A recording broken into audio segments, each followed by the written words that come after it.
se virando, né? Pronto. Deixa eu só conferir se a gente já está rodando lá no YouTube. Deve rodar daqui a uns 10 segundos. Tem um atrasozinho de transmissão normal.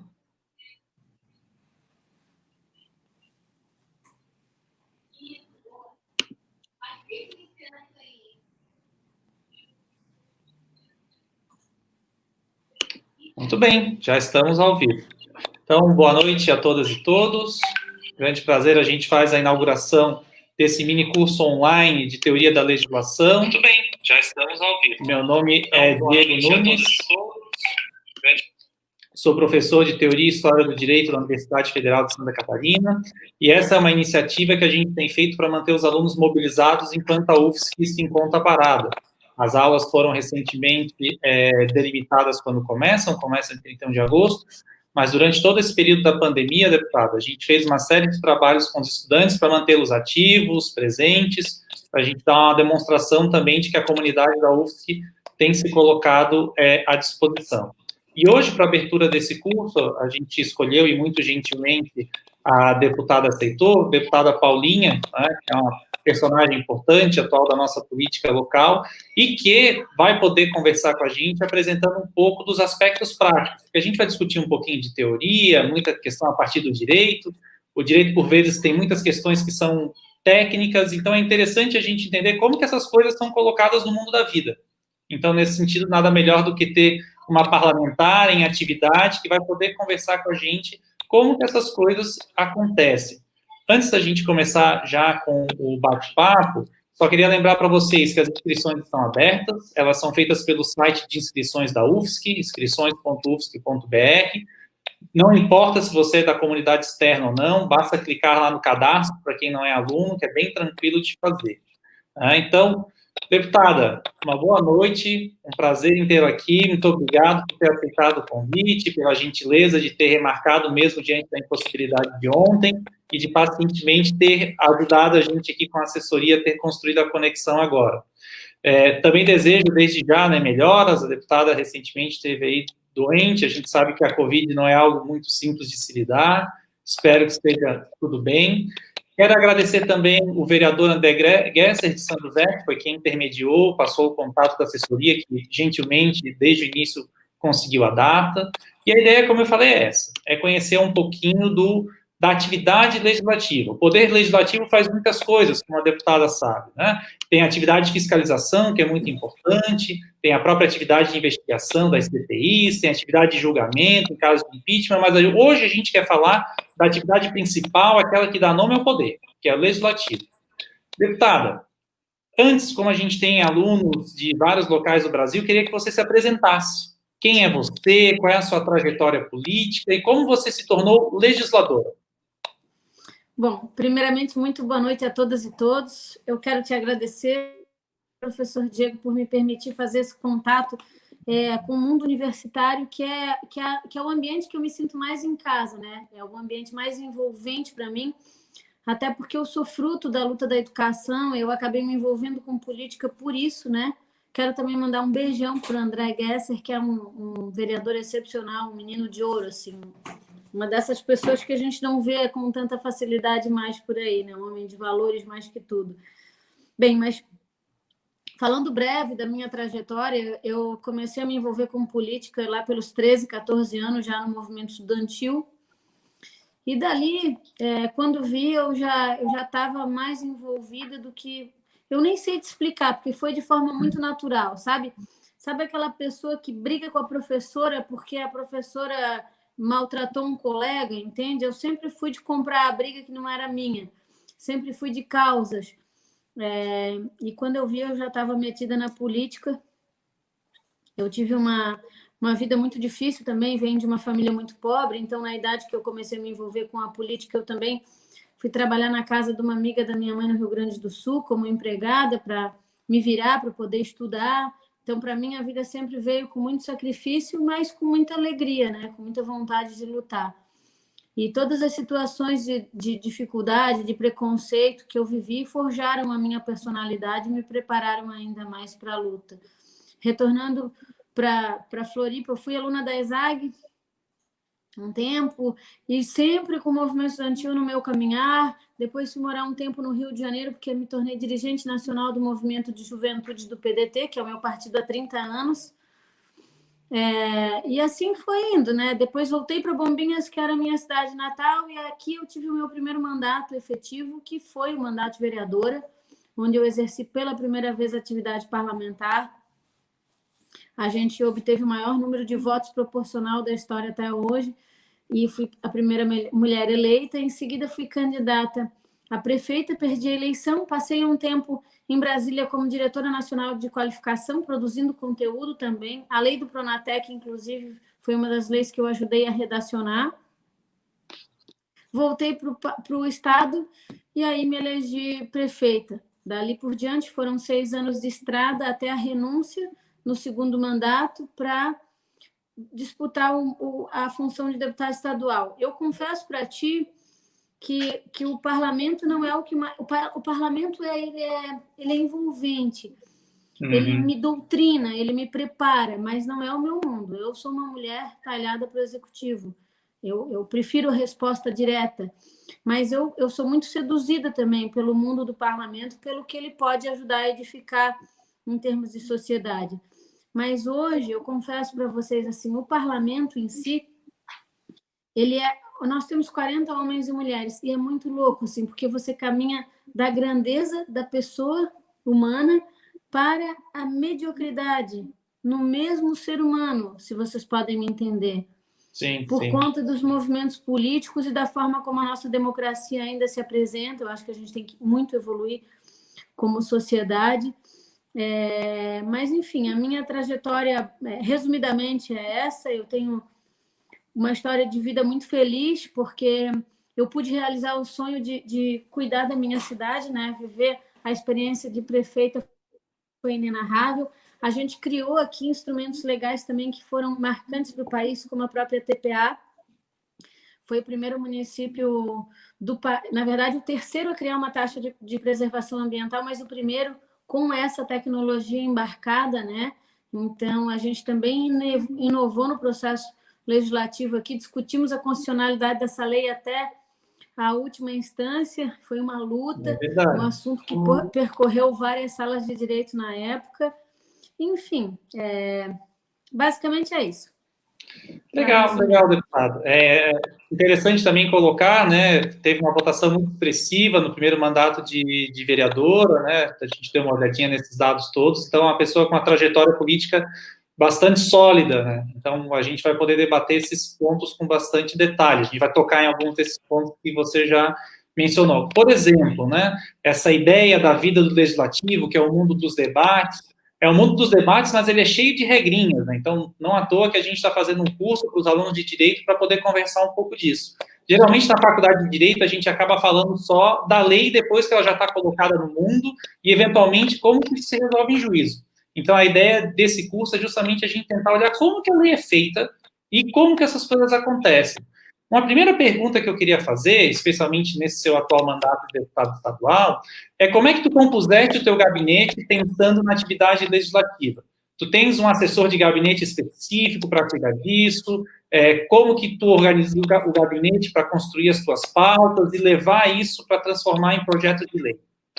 Na verdade, assim, eu quero te dizer que eu acredito e valorizo muito a condição de formação, né? A gente tem uma pessoa especial, foi contratada para isso, na verdade, eu gosto muito dessa energia vibrante da juventude, né? Eu tenho um amigo que foi presidente até do DCE da Univale, o Guilherme, que se formou em Direito, evidentemente, e tinha se formado um ano, acho que antes da eleição. Agora ele é bem jovenzinho, tem 20 e poucos anos, mas ele é talentosíssimo, escreve super bem, muito rápido, e ele sempre gostou muito dessa doutrina do processo legislativo. Ele me ajudou na minha eleição e depois eu carreguei ele comigo para o gabinete. E o Gui é o garoto que constrói os meus projetos de lei quando eu não tenho o privilégio de escrevê-los. Eu também curto muito a questão redacional. Não tenho formação em direito, mas gosto um pouco da minha experiência de vida para construir o raciocínio legal de alguns diplomas. Mas nessa impossibilidade, porque o mandato é muito louco, né? Exige muito da gente, o Gui, eu tenho a ideia, ou a gente recebe a ideia de um grupo. É muito comum Eu vou te contar um projeto de lei que a gente propôs. Legal. Conversando com pessoas no Facebook, falando sobre a questão de, aqui na nossa região, oh, meu Deus do céu, quero contar a história, me esqueci. A travessia que faz de balsa ali em Navegantes, Itajaí. Sim, claro. E aí ali tem algumas pessoas que têm o direito de isenção. E aí um belo dia um cidadão falou: puxa, Paulinho, a gente que tem câncer e que precisa fazer hemodiálise, a gente tem que pagar essa tarifa também, será que a gente não podia ser incluído no rol de isentos? É uma leizinha simples, né? Uma coisinha de nada, mas precisa estar regulado em lei. Então, tem muita coisa que a gente faz assim que surge do contato com o cidadão, que requer um direito. A gente também, eu na LESC, eu também me pus a aprender, tá? Ainda que eu tivesse alguma experiência no serviço público, e eu gosto da técnica, tá? Eu gosto do processo parlamentar também. Eu me pus à disposição do maior número de tarefas possíveis para que eu pudesse absorver conhecimento. Então, a gente participa de 7 comissões, dentre elas a Comissão de Constituição e Justiça. Então, nosso processo criativo, basicamente, eu tenho também o Felipe, que é um outro advogado que nos ajuda mais na comissão de trabalho, mais nas pautas da comissão de trabalho. O Zé Alexandre deixou a gente há pouco tempo, que também é especialista nessa área.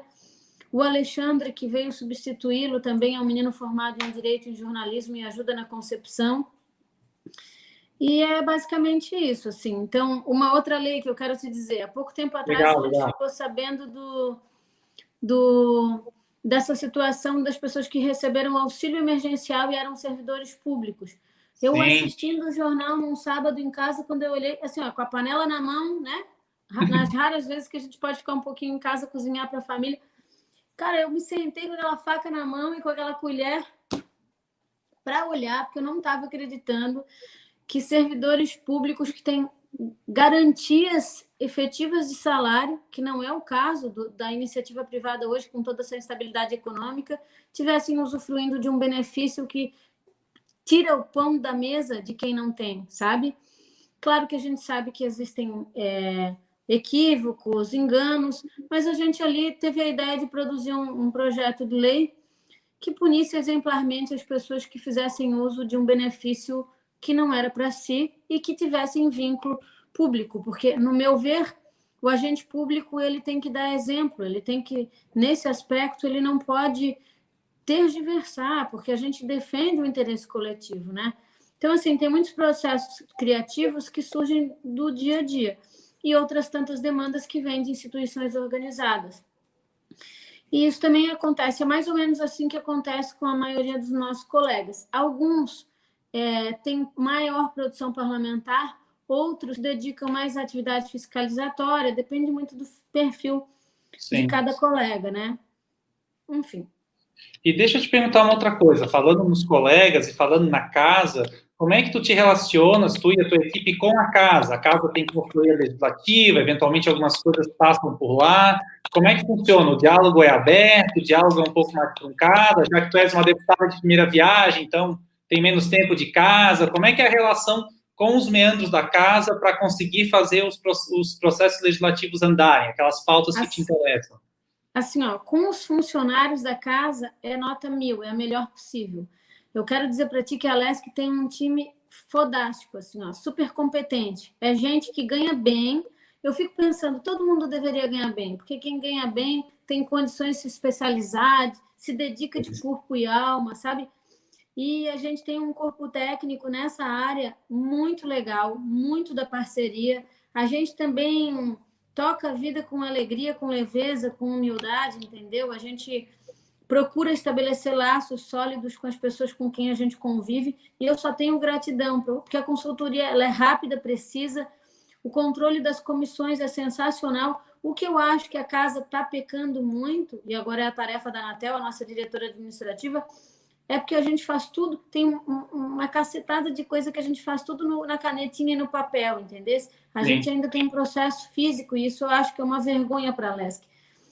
Mas em relação à análise de procedimento, de rito, isso a LESC é perfeita.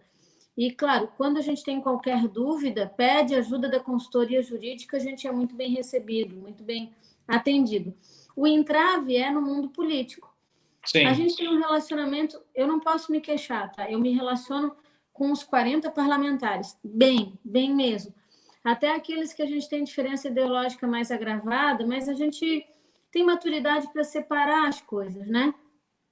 Então, mas aí é que está o entrave, porque os interesses se afloram pela mão do parlamentar, evidentemente. Sim. Então, às vezes você tem uma matéria, tipo essa matéria que eu te falei aí, da punição dos servidores que receberam auxílio emergencial indevidamente, eu propus no mesmo dia que foi anunciado, tem, sei lá, 60 dias, no mínimo.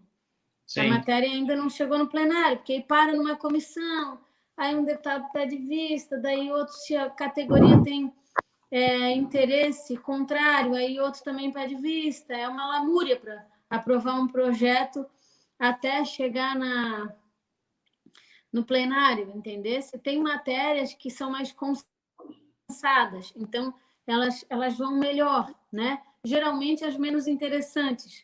Sim. Aquelas que efetivamente têm uma intervenção mais forte na sociedade, para um lado ou para outro, elas tendem a passar por um processo mais moroso, né? E isso é uma coisa que me incomoda um pouco, assim, é um pouco irritante esse jogo. Deixa eu te perguntar uma coisa. Eu sou marinheira de primeira viagem, eu acho, que daqui a pouco eu me acostumo.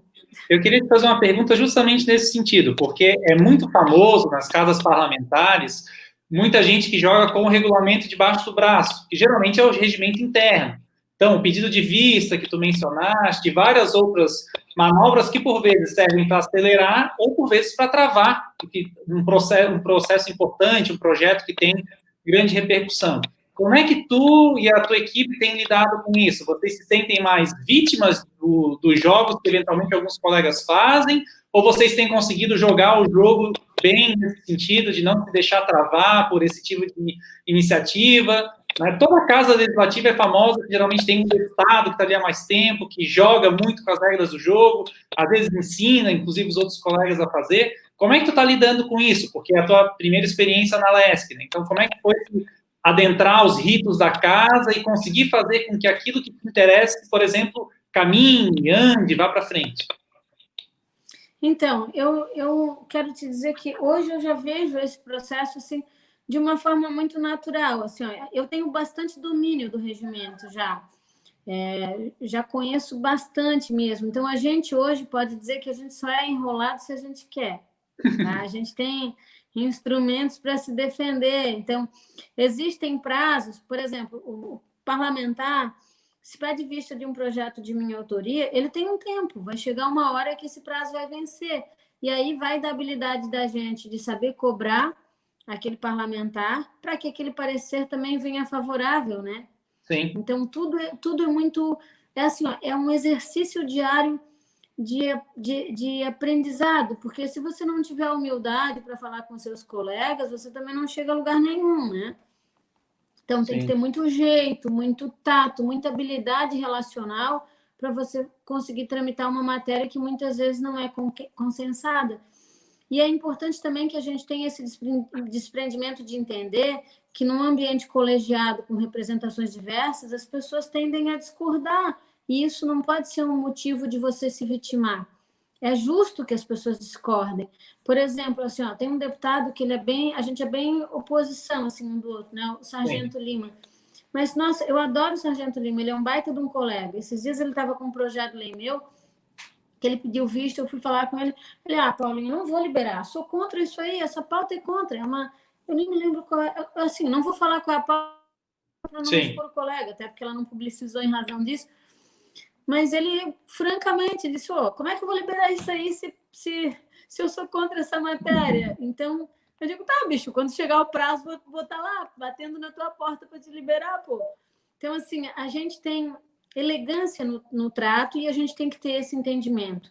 Ali nós temos pessoas que representam toda a sociedade catarinense em todos os valores que ela apresenta nos tempos de hoje, né? Então, eu acho que é muito dessa coisa de você lidar com tudo isso com maturidade. Mas o que eu acho bacana na casa é questões de grande relevância para o Estado, a gente unifica. Isso é bacana de ver. Tem alguns momentos que eu sinto muito orgulho da Alesc por isso.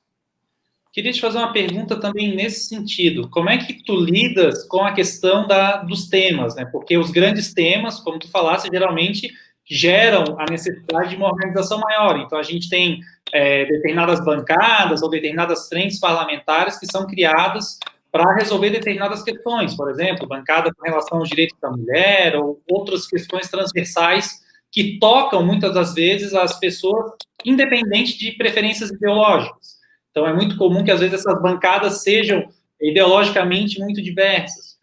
Como é que, no teu mandato, tu tem lidado com essas frentes, com essas bancadas? Quais delas tu participa e tem conseguido ter avanços a prescindir das preferências ideológicas dos parlamentares que participam? Assim, ó, eu quero te dizer que eu participo de zilhares frentes parlamentares. Eu nem sei te dizer todas aqui, né? Porque assim, ó, imagine, eu fui prefeita de uma cidade pequena. Aqui, para a gente sobreviver, cara, o prefeito, ele tem que... E eu realmente, eu trabalhei nesse período aí como prefeita, eu chego na Alesc, te contar outra coisa ainda antes. Eu não consigo sair de casa, assim, para trabalhar 10 horas da manhã, não dá para mim, entendeu? Se eu não estiver no meu trabalho 8 horas, parece que vai faltar um pedaço de mim, eu sinto uma vergonha interna, não sei te explicar. E a minha vida de prefeita, ela foi marcada por 12, 14, 16 horas por dia, muitas vezes eu ficava à madrugada escrevendo projeto, eu não tinha marido, não tenho filho pequeno, entende? Sabe quando tu não tem um pinto para dar água, tu te joga no trabalho? E era isso. Então, eu chego na Alesc, o trabalho é muito mais do diálogo, né? É diferente, muito diferente do executivo, então eu me pus aí em uma série de frentes parlamentares, algumas que a gente criou, né? 1, 2, 3, 4, 5, 6 que a gente propôs. Dentre elas, eu destaco a Frente Parlamentar pela Cidadania e o Não Preconceito, e no ambiente, e tantas outras que foram propostas por colegas que eu também participo, né? O que eu vou te dizer? O que eu acho das frentes? As frentes, elas são ambientes para a gente discutir posições ideológicas, para a gente formar conceito, para a gente... Por exemplo, a frente parlamentar, uma frente parlamentar que o deputado Márcio criou, que tem a ver com a causa da proteção animal. Muito mais do que produção legislativa, ela reafirma a importância da causa. Ela faz palestras, ela traz o envolvimento social para aquela bandeira. Então, eu acho que as frentes parlamentares elas têm muito mais essa função de integrar a sociedade, de fazer com que a sociedade tenha uma janela para se ver representada no parlamento. E, eventualmente, elas acabam originando a criação de algum diploma legal naquela matéria, né? Mas elas são bastante importantes, né? Além disso, o que eu vou te dizer, assim, as frentes, elas também eventualmente ajudam a reunir colegas em torno de causas e interesses comuns a despeito da condição partidária. Isso também eu acho que é bem bacana, porque a gente traz fluidez para esse relacionamento. Sim. E aí eu volto a dizer, eu quero dizer para vocês, assim, eu tenho 30 anos de filiação partidária no mesmo partido. Eu não estou nem um pouco interessada em sair do PDT, embora a volta e meia eu arrume uma confusão por aí, mas eu tenho uma raiz ideológica muito forte na defesa dos trabalhadores, no entendimento que a educação é o único instrumento estratégico de desenvolvimento efetivo desse país, enfim, tenho clareza nas bandeiras que a gente defende. Mas a maioria das questões que são pautadas no nosso dia, elas não têm a ver com questões ideológicas, porque as questões são muito mais emergentes, entendeu?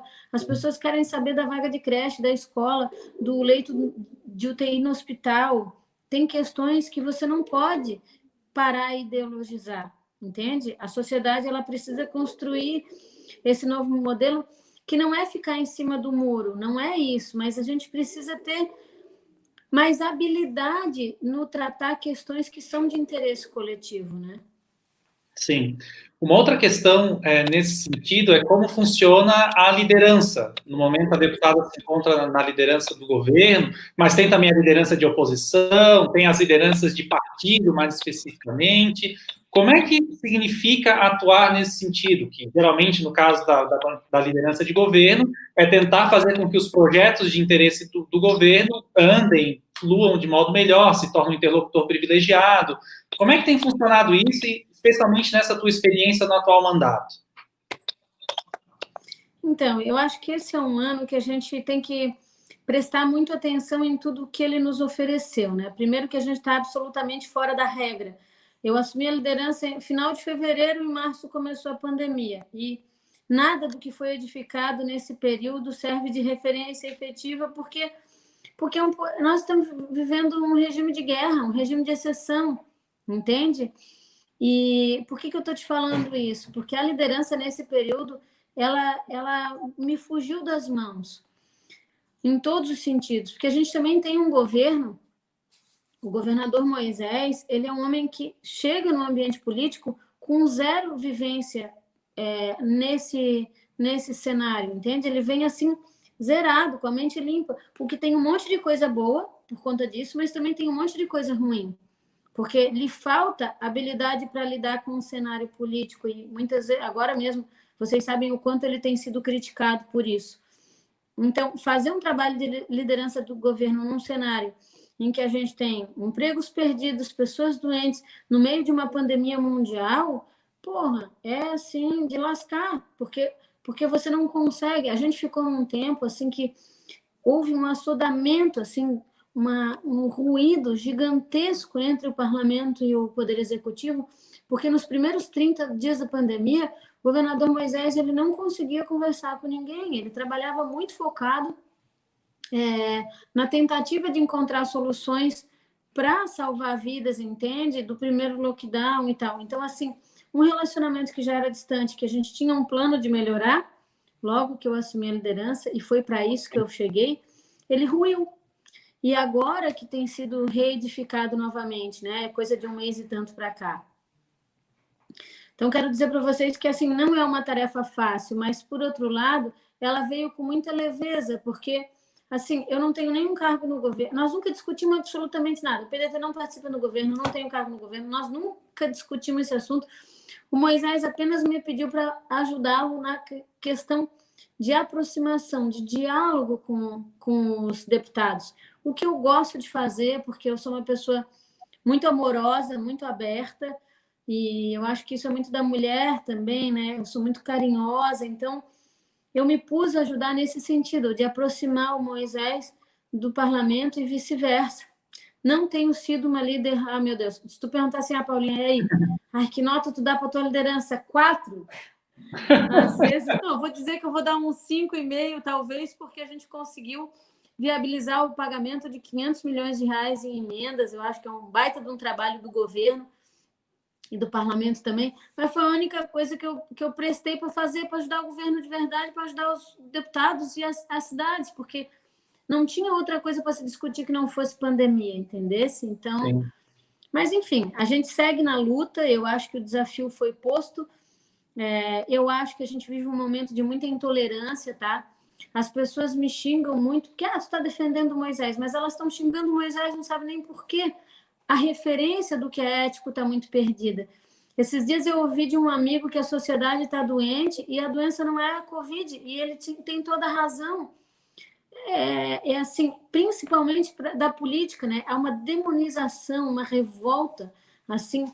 E eu te digo que eu senti uma diferença muito grande, porque eu, prefeita numa cidade eu deixei o nosso governo aqui com exatos 97% de aprovação de governo, né? Fizemos 73% dos votos da cidade aqui na eleição de deputado. Então, com grande aproximação da comunidade, né? E aí eu vou para um lugar que ninguém me conhece, chego na Alesc, uma ilustre desconhecida, e aí, por qualquer coisinha, aí, ó, deputada corrupta, a vontade de tu ir lá no Facebook e dizer, pô, quem tu é para falar de mim? Tu não me conhece, entendeu? Por quê? Porque o primeiro pensamento da pessoa em relação ao político, inconscientemente, é ruim, né? Sim.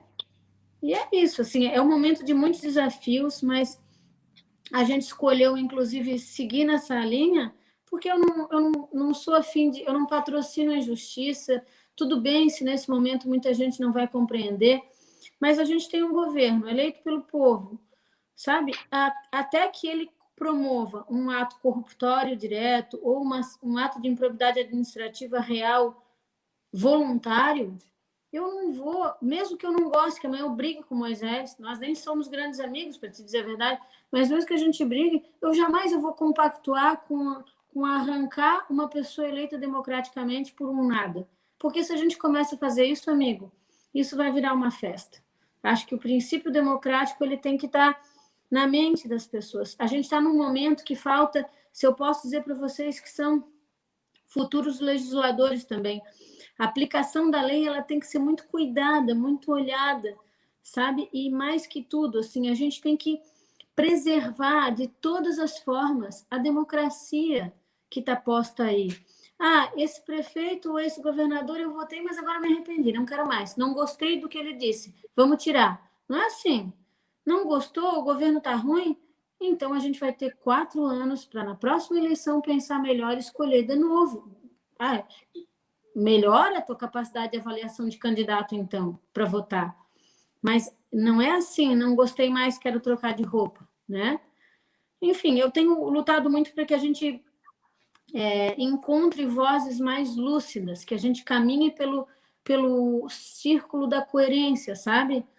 E uma coisa também que é constrangedor para mim, eu sou membro da RAPS e eu curto muito esse movimento porque a gente tem como princípio a amizade cívica. Eu acho muito importante a gente discordar. Eu vou te dizer que eu melhorei muito como ser humano quando eu comecei a me sentar com gente que pensa loucamente diferente de mim. Sim. E começar a exercitar ou ver o mundo com outros olhos, entende? A gente se torna mais tolerante, a gente se torna um ser humano melhor quando a gente exercita o princípio da democracia na sua mais ampla forma, porque muitos de nós trabalham com a democracia dentro daquilo que se acredita. A democracia só vale quando todo mundo pensa igual a mim, né? Sim, exatamente.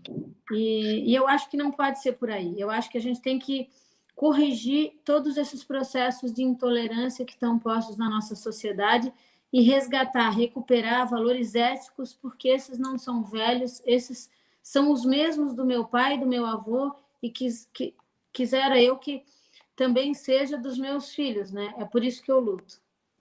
Que legal.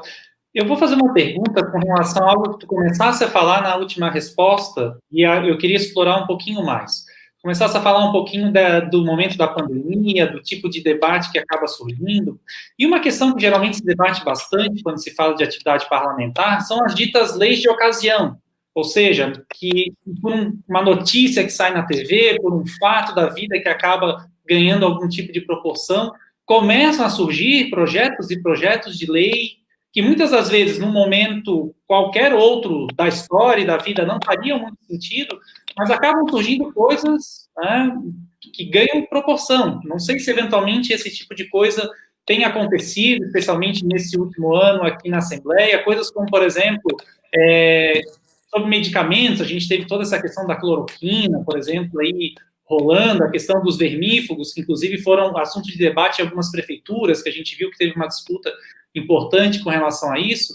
Eu queria saber se tem alguns temas que às vezes são despropositados e que acabam ganhando proporção e que, se de alguma maneira, isso te choca, ou como que tu, eventualmente, na tua atividade, lida com isso? Como é que faz para separar o joio do trigo? Aquilo que realmente é importante ou uma pauta que, eventualmente, a pessoa coloca porque quer aparecer ou porque ela está surfando numa onda específica? Como é que tu enxerga esse tipo de ação parlamentar? Então, eu digo que numa pandemia as pessoas dão o melhor de si ou o pior de si, né? Elas se apresentam Exatamente. melhores ou piores. Então, a gente tem projetos de lei que chegam que realmente são importantes, são necessários, sabe? Mas tem um outro tanto que vem com uma carga de oportunismo muito violenta. Por exemplo, logo no começo da pandemia, a gente começou a ter uma produção parlamentar muito grande de projetos de lei que tinham como sentido amparar a sociedade, mas algumas matérias flagrantemente inconstitucionais, né? Por exemplo, você promover isenção de conta de luz por 12 meses. Óbvio que vai quebrar a Celesc. Tem certas coisas que não dá para fazer, entende? Ou uma isenção de ICMS. Qualquer tipo de isenção, ela precisa ser calculada, mensurada, e é uma iniciativa exclusiva do Poder Executivo. Vocês devem ter os alunos aí já devem ter aprendido isso. Então, assim, eu tenho resistência em apresentar projetos ou apoiar projetos de lei cujo teor é flagrante. A gente tem uma discussão muito grande na CCJ por conta disso. Tem horas que a CCJ é a Constituição e Justiça, de fato, mas tem horas que ela se politiza, e aí ela deixa de aprovar. Isso me incomoda, sabe? Enfim, mas eu acho que isso também faz parte do processo de amadurecimento da própria sociedade, né? O que eu vejo, é o que eu te digo, tem horas que eu acho que a LESC é grande, e tem horas que eu acho que ela se amiúda, sabe? Sim. Quando ela quer fazer essa média com a sociedade e aprovar um projeto de lei que ela sabe que o governo não vai conseguir executar. Entendeu? Falando em fazer média, um outro tipo de média também que às vezes acontece na atividade parlamentar é a média com determinados setores especializados, aquilo que a gente eventualmente chama de lobby. Né? Como é que tu entende essa questão do lobby de setores empresários ou com determinados setores econômicos específicos, ou mesmo alguns outros setores, como meio ambiente, ONGs e por aí vai? Como é que tu entende essa questão do lobby? Como é que tu acha que a questão do lobby deve ser tratada? Como que, eventualmente, tu tratas isso no teu dia a dia? E se, eventualmente, tu acha que a questão do lobby, inclusive de financiado, deveria ser uma atividade legal ou não? Então, eu acho que aí a gente tem dois vieses, né, que vale a pena a gente discutir. Primeiro é na condição e na função do parlamentar, né? A gente também tem que ter muito cuidado com essa coisa do que se chama de advocacia administrativa indevida, né? Assim, na representação efetiva, o deputado, quando se elege, eu acho que é absolutamente natural que ele represente grupos ou causas, porque a gente vai para lá para isso, é natural. Um cara que é ligado à agricultura, outro que é ligado à educação, outro que é ligado ao meio ambiente, enfim, é natural. E essas bandeiras, elas são justas quando elas se apresentam de forma equânime e pensando no bem do coletivo, entende? Você não pode tomar uma causa para que ela se torne exploratória e assim, é uma coisa que eu tenho dificuldade e que desequilibre um setor, né? Você não pode criar grande benefício para uns em detrimento de outros. A conta final tem que ser o que é melhor para a sociedade, né? E eu acho justíssimo, eu acho absolutamente de acordo com as funções do parlamentar ele defender causas pontuais específicas que ele tenha mais afinidade, e acho também justo que esses setores auxiliem na eleição daqueles dos seus representantes, né? Os representados, eles têm que procurar pessoas que defendam bandeiras afins. Isso é o princípio básico da constituição de um parlamento, no meu ver. Agora, em relação... quando isso passa a ser advocacia administrativa indevida, no meu ponto de vista, quando você vai ter um benefício pessoal para si, a despeito da representação que você oferece. Assim, eu sou deputada estadual, se um setor me procura para mim resolver uma coisa, eu posso ir lá e resolver, mediar com o secretário da pasta, mas eu não vou cobrar por isso, porque eu já sou paga pelo Estado para fazer exatamente isso, resolver problemas da sociedade. O que eu acho que o Estado, e aí eu falo país, deveria pensar em regular é essa efetiva condição de lobby, como outros países já regularam. Eu sou a favor disso. Sabe por quê? Porque, eventualmente, assim, porque isso exige... Eu vou te dizer pela minha experiência de vida pública, tá? Você tem, de repente, um setor, ou um próprio município, que ele é tão pequeno que ele não tem ali um setor habilitado a buscar e captar recursos, por exemplo. Eu acho super justo e lúcido você buscar um profissional que tenha capacidade ética e técnica e remunerá-lo numa condição explícita por esse trabalho, porque dá trabalho. Você, para conseguir, eu sei, porque quem fazia lobby para o meu município era eu. É um trabalho gigantesco, inacreditável. Bombinhas foi campeã de captação de recursos por 5 anos, em termos proporcionais, de todo o sul do Brasil, mas é 57 mil vezes para Brasília, e a dedicação, e ficar até de madrugada. Eu tive ainda o privilégio de ter um pouquinho de afinidade com essa pauta, mas é uma exceção, não que eu seja melhor do que os outros, não é isso que eu estou dizendo, mas eu tinha vocação para essa parte de construir projeto. Mesmo assim, eu ficava até 3, 4 horas da manhã, entendeu? E mesmo assim, muitos recursos Bombinhas deixou de absorver para si, porque a gente não tinha capacidade operacional de construir um projeto. mas se tem um especialista. Vou te dar um exemplo. A Celesc, por exemplo, ela tem um programa que eu acho super legal, que se chama... como é que é? É um programa de energia, me fugiu agora o nome, mas é um programa de energia que você pode inscrever projetos e aí trocar toda a luminária, as lâmpadas da cidade, por exemplo, por lâmpadas de LED, eficiência energética, me lembrei. Programa de eficiência energética, é um programa super top. Mas, assim, construir... no final da minha gestão, eu fiquei sabendo de prefeita, fiquei sabendo desse programa, eu fui lá, construir um projeto desse é foda. A prefeitura não tem, prefeituras pequenas não tem um engenheiro elétrico com especialidade naquilo ali para fazer um projeto daquele. O projeto precisa pagar. E aí, como é que paga? Organiza como isso aí? Tu tem que achar um jeito, fazer um milagre. Eu acabei não fazendo, porque não tinha dinheiro. Agora, se você pode comprar de uma empresa... Só um minutinho. Avisa ele que eu estou terminando. Se você pode contratar uma empresa para prestar esse serviço para você, nossa, é outra coisa. Você pode colocar lá, quando eu receber, eu vou pagar tantos % para o cara que vai desenvolver o projeto e vai fazer o lobby, vamos dizer assim, vai defender a minha ideia naquele edital. Né? É que a gente cria muito preconceito desnecessário nesse país e aí deixa de formalizar e aí as coisas ficam acontecendo por debaixo dos panos desnecessariamente. Essa é a minha visão. Sim. Um outro lado dessa questão, para a gente já começar a funilar a nossa discussão aqui hoje, é escutar as pessoas. Porque, de um lado, a gente fala aqui de escutar os setores empresariais, etc., mas a gente, por outro lado, pensar como é desafiador escutar o cidadão comum nas demandas cotidianas. Tu tens uma determinada base, a qual tu representas, que tem um pouco mais de contato por meio ali das pessoas, que foram eventualmente cabos eleitorais, militantes do partido e por aí vai. Mas como é que a gente faz depois para as questões grandes, para as questões que importam, para escutar as pessoas? Como é que tu vê, por exemplo, instrumentos como as audiências públicas, instrumentos como, eventualmente, mandatos participativos, que, de algum modo, tentem ter uma comunicação maior com a população, e também pensando agora, atualmente, nesse tempo de pandemia, onde o contato pessoal acaba ficando muito difícil, que tipo de estratégia tu tens utilizado para conseguir uma comunicação mais direta, para, por exemplo, como tinha comentado anteriormente, ficar sabendo de determinadas demandas que são importantes e poder canalizar isso em atividade legislativa?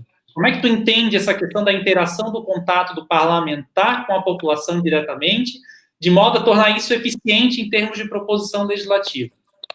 Então, assim, no geral, eu quero te dizer que a gente vive uma grande crise da comunicação da política para com o cidadão, né? A gente tem as audiências públicas, mas elas só têm utilidade quando são muito pontuais para discutir direitos específicos, assim. Nos direitos difusos, elas acabam a gente não consegue atrair o público verdadeiro, porque assim, quem vai numa audiência pública? Quem está interessado pontualmente naquele tema e pode ir, se dá um jeito, porque a sociedade verdadeira, ela trabalha, estuda, ela tem filho para criar, ela não tem tempo para ir numa audiência pública ou para perceber, sentir o que acontece dentro da LESC. Eu acho que a gente tem um trabalho de comunicação muito moderno na Alesc, assim, no geral. A gente faz podcast, a gente tem programa de rádio, as propagandas de TV são lindas, a equipe da comunicação da Alesc é bem bacana, sabe? No conceito geral do poder, mas as pessoas não estão interessadas nisso. Essa que é a grande verdade. As pessoas comuns, as pessoas que votam na gente, tanto que elas votam na gente, vão lembrar que... E aí, na semana seguinte ou no final do mês, elas já esqueceram quem votaram. Muita gente, né? Então, assim, há um desvinculamento da sociedade para com os políticos que já vem acontecendo há muito tempo, é uma relação muito frágil, e eu vou te dizer o que eu penso, assim, ainda que a gente tenha um movimento de grande importância das redes sociais, se você se concentrar só nisso, você fica numa bolha que te divorcia da realidade. O bom é você sentir o cheiro das pessoas, é você caminhar pelas comunidades e entender como elas estão vivendo naquele momento. Esse sentimento do contato efetivo, ele é o que te doutrina para defender as bandeiras com justeza, entende? Eu vou te dizer, claro que as redes sociais têm uma visão assim de importância do que é o conceito que eu não quero minorar, pelo contrário, eu sou super presente nas minhas redes sociais, não quero minorar a sua importância, mas os valores efetivos da vida, a gente tem que encontrar em outras portas, né? Então, assim, o que a gente faz no nosso mandato?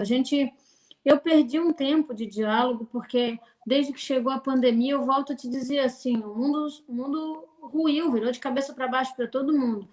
Eu fiquei 30 dias em isolamento dentro da Defesa Civil, das 8 da manhã às 10 da noite, tentando achar alguma coisa para ajudar o João Batista, para ajudar o governo, sabe? E aí Sim. depois também tive esse tempo aí de Covid, aí a gente também chegou num estado que a Lesc não pode ter mais que 3 funcionários por gabinete, não pode receber ninguém. Enfim, e as redes sociais, claro, a comunicação virtual passou a ter uma importância. A parte legal disso aí é que a gente começou a se tornar mais produtivo também, mais aberto, e amplificou a nossa voz por esta porta. Mas ela não pode ser a única fonte de chegada do que acontece nas ruas. A gente tem hoje 39% de cidades que não têm internet em todos os seus territórios, entende? Isso é uma barreira que não pode ser assim tão intransponível, não é possível. A gente precisa fazer mais investimentos em rede de tecnologia.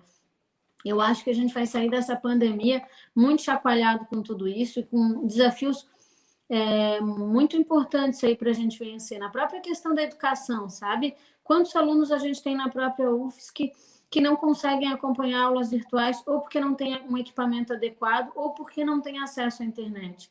E não é a gente dando um cartão de crédito de internet lá de tantos reais por mês, porque ele vai comprar uma internet de baixa qualidade igual. É difícil você ofertar conhecimento em escala e fazer esse vínculo social se as pessoas não estão naquele meio, entendeu?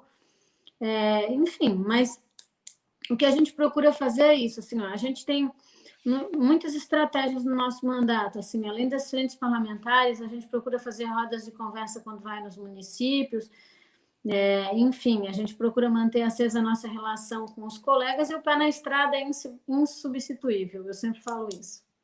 Com certeza.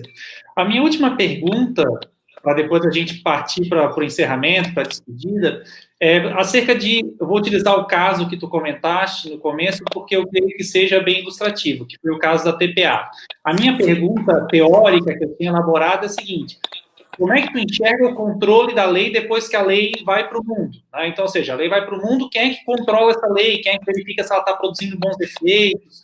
E por aí vai. E como tu tivesse o caso da TPA que foi questionada na justiça, etc., eu queria que tu comentasse um pouco disso. Como é que tu entende que é o melhor controle, o controle mais saudável da lei? Aquele feito pelo próprio parlamento, pela população diretamente, ou tu acha que o judiciário tem sim um papel importante, que ele tem que estar ali em cima e eventualmente modificando as leis que o parlamento produz? Eu acho que assim, vou começar de trás para frente, né? Primeiro que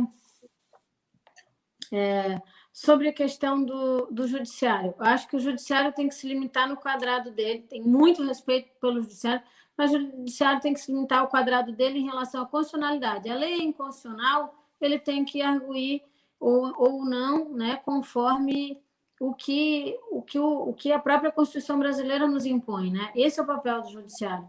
Eu não acho que o judiciário é o órgão fiscalizador. O Ministério Público já é outros 500. Ele, sim, tem uma responsabilidade mais direta nesse sentido. Mas, assim, do conjunto de leis, a maioria das leis que a gente produz não serve para nada. Essa que é a verdade. A gente faz muitas leis que não são legais. Assim, ó, torna a cidade tal, a cidade do maracujá, a cidade da uva, a cidade da banana, entendeu? Beleza, marca, tem vamos dizer assim, uma questão histórica, uma questão, sei lá, de valorização daquele povo, daquela cultura, mas o que produz isso na prática? O que vai produzir uma lei dessa, entendeu? A gente tem muita, muita lei também que nasce com ideias maravilhosas, assim, eu tenho leis, a gente criou lá uma lei que cria o programa Sem Saída para acolher mulheres vítimas de violência, uma baita de uma lei. Mas se não tiver no executivo alguém que abrace aquela ideia e bote ela para funcionar, ela também vai ficar congelada até a próxima geração, até a próxima encarnação e ninguém vai fazer uso dela. Então, mas elas, ao mesmo tempo, não são inconstitucionais. São, Sim. assim, aquelas leis que são feitas para você defender uma bandeira e você até tem esperança que um dia alguém se aproprie dela, mas nem sempre isso vai acontecer. E não é por mal, é por falta de condição de priorizar, às vezes, aquela pauta. E, enfim, e agora, em relação a cumprimento de lei, tem algumas que são prioritárias e que a gente tem que observar.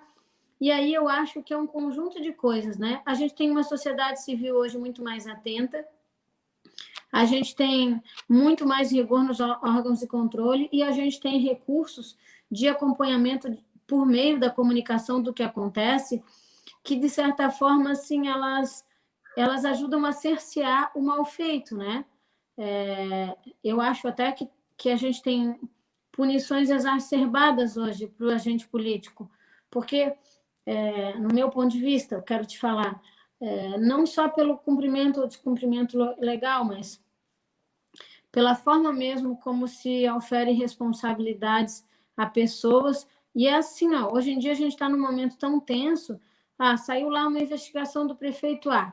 Vai lá, faz uma busca e apreensão, aquele salseiro, depois descobre que não era mais nada daquilo. E o que faz com a reputação de uma pessoa dessa? Não vai mais nada, porque também já está liquidada por toda essa geração. Entende? Então, são questões que a gente tem que analisar com muito cuidado, mas assim, o cumprimento da lei, em tese, por fim, ele compete muito, ele acontece quando a sociedade se interessa por ela, entende? Nós temos, por exemplo, na TPA, um rito fiscalizatório muito grande, porque é uma lei que interessa as pessoas. As pessoas querem saber o que é feito com aquele dinheiro, entendeu? E olha que a gente divulga, explica, sempre tem um reclamando que não sabe o que foi feito com o dinheiro, porque a sociedade se interessa pela pauta. Sim. Quando a sociedade não dá bola para a lei, ela fica lá, esquecida. Mas eu posso te dizer assim, a gente tem muita coisa importante para reformar nesse país. Se a gente está falando de lei, né? Reforma tributária, meu Deus do céu. A própria revisão do modelo administrativo, nós precisamos de uma reforma de Estado competente. Eu não acredito que a gente ainda está preso ao 8666, quando a gente fala de compras e licitações. É vergonhoso a gente imputar ao Estado uma compra mais cara porque a gente não tem habilidade de reformar. Eu acho a lei 866 maravilhosa para a época em que foi concebida, pela forma como ela se impôs. Mas ela precisa ser reformada, porque o poder público paga mais caro. Acredite se quiser, mas hoje a gente vive a tirania do pagar mais caro no serviço público. E tem questões que a gente precisa rever, a gente precisa desburocratizar, facilitar, e dá para a gente seguir com medidas de controle com novos modelos, né? E a gente tem inteligência técnica para produzir esses valores, sabe? Mas a gente ainda não amadureceu, eu vejo assim, em termos políticos, como nação, para fazer essas grandes reformas. Eu penso também que a gente deveria ser um pouco mais audacioso na revisão do Pacto Federativo. A gente discute o Pacto Federativo muito sob a ótica da distribuição de recursos, que realmente é uma vergonha, né? Os municípios ficam com toda a carta de serviços para oferecer e a menor fatia do bolo. A concentração grande na União, isso aí está todo mundo careca de saber. Mas, além disso, a gente tinha que discutir competências. E hoje eu tenho mais clareza dessa pauta. Por que eu estou te falando isso? Assim, ó, a gente trata da questão aqui, segurança pública, por exemplo. É um tema muito fechado, muito controlado pela União. Um agente socioeducativo, por exemplo, ele não pode portar uma arma de jeito nenhum, porque a lei federal não permite. E a gente não pode fazer uma lei aqui para permitir, porque é inconstitucional, é matéria exclusiva da União. Então, a gente esbarra em algumas questões. A discussão se deve ou não deve o agente socioeducativo estar armado, eu nem quero entrar aqui. Eu acredito que sim, porque por uma série de razões que não vem ao caso. Eu não quero discutir o tema. O que eu quero dizer é que tem pautas que o Estado precisaria resolver para equacionar os seus problemas, mas a gente fica preso em matérias que são competência exclusiva da União por conta do Pacto Federativo, né? Eu acho que nos falta um pouco mais de independência enquanto Estado. Mas, enfim, são tarefas audaciosas para quando a gente tiver uma presidência da República mais amadurecida, com mais desprendimento e com mais vontades em relação ao cidadão e a quem vive aqui, né, nas cidades. É verdade. Deputada, eu queria agradecer muito pela possibilidade, pelo aceite do convite. O pessoal está comentando aqui no chat do YouTube, tem gostado bastante, ficou muito contente das propostas que você trouxe, de modo muito franco, muito aberto. Eu queria agradecer, teve a dificuldade de ontem com o compromisso, hoje aqui com o problema da internet, e tu sempre solicita, querendo aqui fazer acontecer, então eu fico muito contente. Eu vou pedir para tu fazer a tua despedida, mas na tua despedida eu quero que tu fale, além do que tu quiseres falar, obviamente, para o pessoal, duas coisas. Eu queria que tu comentasse qual foi a lei que tu conseguiu aprovar, que foi da tua iniciativa, que mais te satisfaz, ou seja, pô, eu pude dar essa contribuição para o mundo, né? E qual é aquela que tu sonhas em aprovar?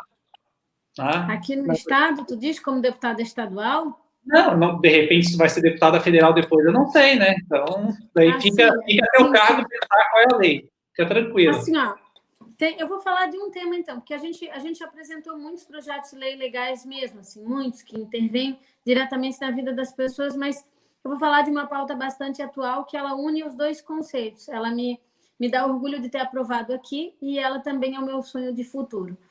A gente tem muita paixão pelas questões vinculadas à saúde, educação e às políticas públicas sociais, né? Sim. E a gente aprovou aqui uma PEC, uma emenda à Constituição, uma PEC, na verdade, que vai tramitar no governo federal, se Deus Nosso Senhor quiser, que discute a imunidade fiscal tributária da Seguridade Social. Rapidinho, se eu consigo te explicar.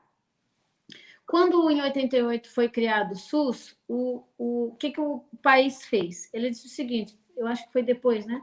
Na década de 80, quando criado o SUS, o que foi feito? Nós não tínhamos capilaridade na estrutura física pública. Sim. O SUS chamou a galera dos hospitais filantrópicos, da filantropia, e disse assim, ó, galera, o negócio é o seguinte, se vocês operarem o meu serviço, se vocês atenderem o SUS gratuitamente, em pelo menos 60% do público que vocês atendem, eu vou te dar imunidade fiscal tributária da Seguridade Social para os teus funcionários. Ou seja, da parte contributiva para a Seguridade Social, aquilo que é a contribuição trabalhista, que o empregador recolhe, ele retém e aplica diretamente em saúde no hospital. E isso é um volume de recursos bem importante, sabe? Eu, como operadora do serviço SUS, quando prefeita, o que eu tenho aqui? Eu tenho posto de saúde, eu tenho o centro de urgência e emergência, eu tenho o atendimento básico ao cidadão. Só que o serviço público, o município, o hospital estadual, recolhe 100%, porque não tem nada de incentivo nesse sentido. E isso é uma baita de uma sacanagem, tá? Sacanagem. Assim, ó, para vocês terem ideia de conta, o município de Bombinhas, se pudesse gozar, usufruir, e eu não estou falando do secretário de saúde ou o salário do agente administrativo da Secretaria de Saúde, o técnico, não. Só nas nossas unidades de ponta de atendimento efetivo do cidadão, a gente teria 1,5 milhão a mais para Bombinhas para a gente aplicar em saúde. Muda tudo você ter mais dinheiro para atenção básica, por 1000 razões, né? A gente aqui não vai profundizar a questão da discussão da política de saúde nacional. Mas isso é uma regra que precisa mudar.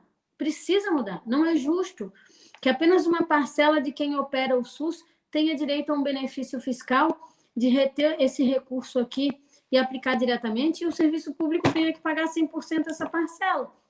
Então, a gente conseguiu aprovar essa medida aqui, e para que ela possa tramitar no Congresso Nacional, ela precisa ser aprovada em mais de 14 estados. A gente tem feito movimentos, fizemos agora um seminário pouco tempo falando disso, 3 estados já aprovaram, além do nosso, e tem mais 2 ou 3 agora em tramitação. Então, a gente está indo bater de porta em porta nos estados. A gente também apresentou para deputados federais essa matéria, mas ainda não arrumamos um padrinho para botar debaixo do braço, subscrever e dizer que vai levar adiante. Mas essa é uma pauta para a minha vida. Eu quero muito ver esse país transformado e equilibrado, revendo também o conceito dos municípios, porque, como prefeita, eu posso te atestar, a gente tem uma sobrecarga muito grande de serviços a ofertar para o cidadão, e a gente recebe muito aquém daquilo que deveria, considerando aí os impostos que são recolhidos dos nossos cidadãos, que é uma outra discussão, assim, né? Eu tenho tantos sonhos, essa própria 866, se um dia eu for deputada federal ou senadora, eu sei que tem colegas brigando por isso já, acompanho as pautas. mas são questões que eu acho que a gente precisa... E o que falta para o país, sabe? O que no processo legislativo, você vivê-lo com pessoas que experimentaram o exercício daquela atividade. Porque a lucidez da gente é completamente distinta em relação a uma causa quando você... Tipo, essa questão que eu te falo da imunidade fiscal tributária da Seguridade Social, tem um monte de prefeito que nem sabe disso. Eles não sabem, no geral, que eles têm que pagar 100% de um tributo e que a filantropia não paga, que é justo não pagar. Entende? Sim. Mas, enfim, tá aí uma matéria interessante. Legal. Que a gente defende aqui. Legal. E a tua mensagem para a meninada? A maioria são estudantes de direito, mas a gente também tem gente de outras áreas que assistem, geralmente público universitário. Qual é a tua mensagem final para o pessoal? Então, professor, eu acho que eu passei 30 dias bem ruim, assim, né? Peguei essa Covid aí, quase morri.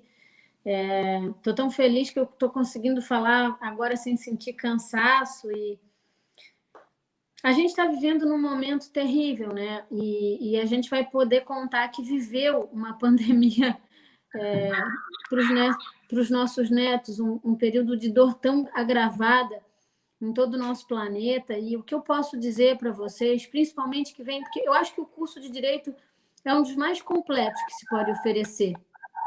Se a pessoa não sabe o que fazer, eu sempre digo, vai fazer Direito, querida, porque é um curso que te amplifica a visão de mundo, né? E vocês que têm a oportunidade, que chegaram no mundo universitário, eu queria muito, muito deixar uma mensagem de fé, uma mensagem de esperança, uma mensagem de resiliência, de ternura. Eu acho que, mais que tudo, a gente precisa curar esses espaços de intolerância que têm sido tão amargos para a gente na nossa sociedade. E, mais que tudo, assim, uma pessoa que vive, que compreende o que é o processo legislativo, que vive o mundo do direito, ela tem o privilégio de conhecer espaços, sabe? Aquela máxima que a gente repete, onde começa o meu direito, onde termina o meu direito, começa o do próximo. Isso é tão aclarado para quem vem do mundo do direito, então eu acho que o direito, ele tem, o aluno, o estudante, ele vem com essa vivacidade. Eu acho que a nossa juventude tem que se empoderar, tem que se posicionar, tem que pegar esse espaço para si e dizer, não, só um pouquinho, esse país é meu também, e eu quero me meter, e eu quero dar o meu palpite, e olha, a gente vive num eterno fla-flu ultimamente, sabe? Anti-Bolsonaro e pró-Bolsonaro. As pessoas se matam brigando por coisas irrelevantes, entende? Tudo bem, eu não gosto nada do Bolsonaro, não escondo isso de ninguém, mas eu não vou enxovalhar a mãe dele, a vida dele, o passado dele, porque eu condeno a forma como ele atua na política educacional, por exemplo. Eu posso falar das minhas divergências com um pouco mais de equilíbrio também. Eu acho que é isso, eu acho que a juventude ela tem esse papel assim, ó, de fazer com que as futuras gerações sejam melhores do que as nossas, professor, né? Que elas possam corrigir os nossos erros, que elas possam acertar onde nós falhamos e que elas possam trazer mais harmonia, mais amor. O meu trabalho preferido da ALESC é a Frente Parlamentar pela Cidadania e o Não Preconceito. É a causa que eu mais me agarro nela, né? Porque eu realmente eu vivi muitas experiências de preconceito e eu gostaria muitíssimo que, enfim, os jovens negros que são amigos das minhas filhas, por exemplo, tivessem um tratamento equânime no restaurante da UFSC, por exemplo, sabe? Porque é assim, um menino negro me contando a sua experiência, ele me falava esses dias, tia, quando eu chego no restaurante, toda vez eu sou obrigado a mostrar a minha carteirinha, toda vez. Eu não posso pensar na possibilidade de esquecer a minha carteirinha. Mas o meu amigo, que é meu colega, ele passa direto, porque, sabe, ele entra num ônibus lotado para ir para a faculdade e se tiver... Quantas vezes ele me contou que, assim, uma mulher branca, ela puxa a bolsa do lado como se ele fosse... Ele não pode sair molambento, digo assim, de casa como a minha filha sai, às vezes, de chinelo de dedo e meio, com uma roupa mais largada, porque é claro que se ele for negro, a polícia vai parar. Então, assim... Ponho essa questão para te dizer que eu creio muito que as juventudes elas possam ser diferentes assim nessa questão da mulher, do negro, da pessoa com deficiência, enfim, que elas possam ter mais tolerância nas relações com as pessoas que têm uma orientação sexual diversa, uma religião diferente. Puxa, eu acho que vale a pena a gente investir num mundo melhor nesse sentido, né? Esse é o meu aconselhamento, o meu pedido, a minha aposta de futuro. Que legal, deputado. Espero que quando tudo isso passar, a gente possa te receber lá na universidade, eventualmente fazer uma roda de conversa com os estudantes, trocar um pouquinho mais dessas ideias, que eu creio que seja algo muito importante. Deputada, muito obrigado pela disposição, pelo tempo, né? Te desejo uma boa noite, uma continuidade, uma boa recuperação, né? E que a gente possa continuar batendo esses papos, se encontrar mais vezes. A universidade se encontra aberta para você. Foi um grande prazer. Obrigado, professor. Eu que agradeço. Deus abençoe a todos vocês. Beijão. Valeu. Tchau, tchau.